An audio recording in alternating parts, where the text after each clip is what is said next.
A Minute of Reason with Andy Hooser.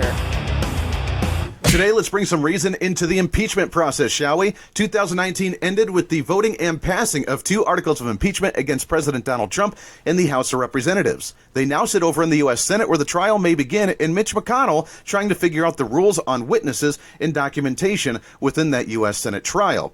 Now that Nancy Pelosi and Chuck Schumer are working close together on the Democrat side, trying to find the best way to do this, but their problem is that they're running out of time. As they tried to slow the process, now they realize that they need a speedy trial in the Senate, because the deeper it gets into primary season for elections, the more difficult the Democrats are going to have to try and beat President Donald Trump. And many of the candidates running for president on the Democrat side, including Bernie Sanders, Elizabeth Warren, Amy Klobuchar, Cory Booker, and Michael Bennet, all of them would be in the trials and not on the campaign trail in the last few months before election time. And that puts a damper on the Democrats trying to actually beat President Donald Trump in a 2020 election.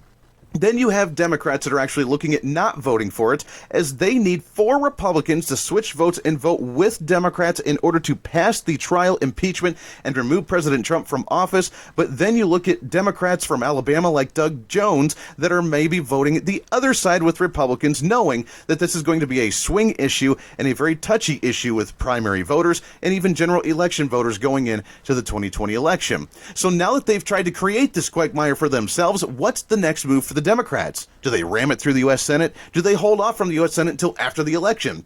Do they make the election about impeachment, or they try and make the American people forget about it in the next few months and try and be done and over with it? Either way, they're in a tough situation coming into 2020.